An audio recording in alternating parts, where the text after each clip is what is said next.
When you steal what you have borrowed, leaving your predecessor to pay, it's either called aluta continua or undocumented severance. Finance Minister Zainab Ahmed on Wednesday last week announced that Nigeria has received $800 million from the World Bank to share to 50 million Nigerians as palliative before petrol subsidies are removed in June. She said this year alone, they have budgeted 3.36 trillion naira for petrol subsidy until mid-2023. This is as Sunday Dare, Minister for Sport, said 21 billion naira will be needed to renovate the National Stadium in Lagos. And then, wait for the big one. Aviation Minister Hadi Sirika announced that he had commissioned 10 firefighting trucks for the airport at the cost of 12 billion naira. That's 1.2 billion for one truck.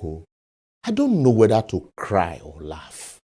No wonder both young and old Nigerians are leaving the country in droves because certainly they will feel there's nothing left for them. But the one went off me for all of them. Politicians that are quick to go abroad for minor ailments are legislated to stop Nigerian trained medical doctors from taking a job outside of the country. How you go flog your kids, deprive them of food, go out to eat, and then lock the door? Say me they no go find food outside. That no be only juju.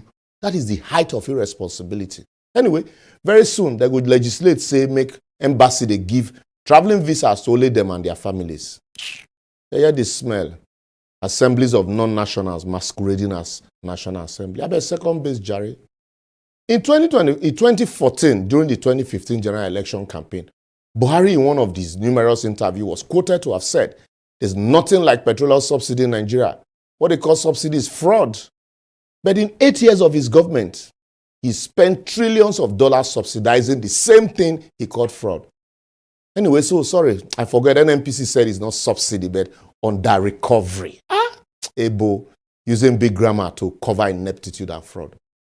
Now, according to them, they have received $800 million from the World Bank to share to 50 million Nigerians as palliative after removing fuel subsidy in June.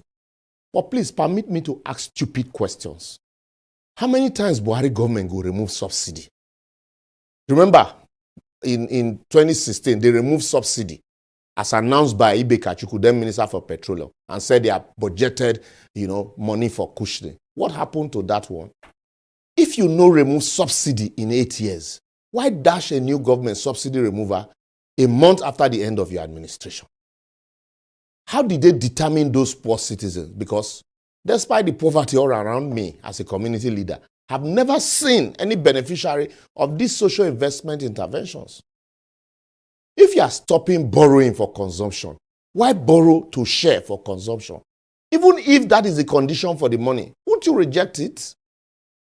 All the money they showed us the Vice President, Professor Yomi Oshibanjo, was sharing in various markets during election. How has it eradicated poverty?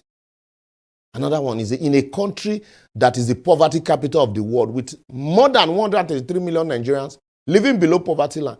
How did they conduct the registration to arrive at 50 million people as beneficiaries? How much will each person get that will actually cushion the impact of subsidy removal?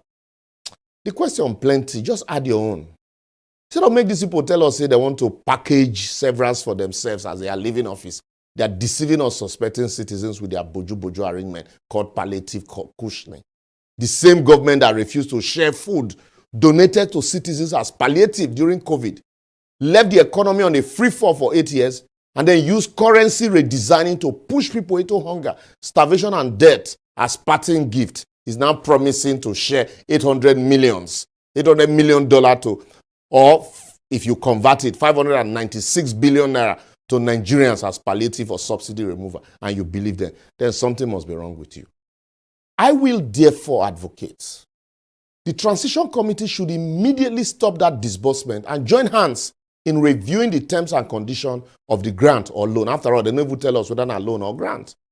The incoming government should set up their own committee and template for implementing or removing any subsidy, if at all. They should refuse to be browbeated into it by the government that was so much in a hurry to push that redesigning down our throat despite the hardship.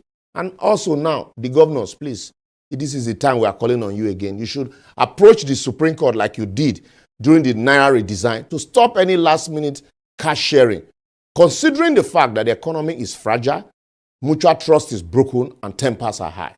Lastly, the incoming administration should not be in a hurry to bite this bullet of subsidy removal without a thorough investigation into it and understanding of the nuances. I don't talk my own. Well, that's where we anchor for today. For previous episodes, simply follow us on all our social media platforms showing on your screen, like and share. Eternal vigilance is the price you must pay for freedom.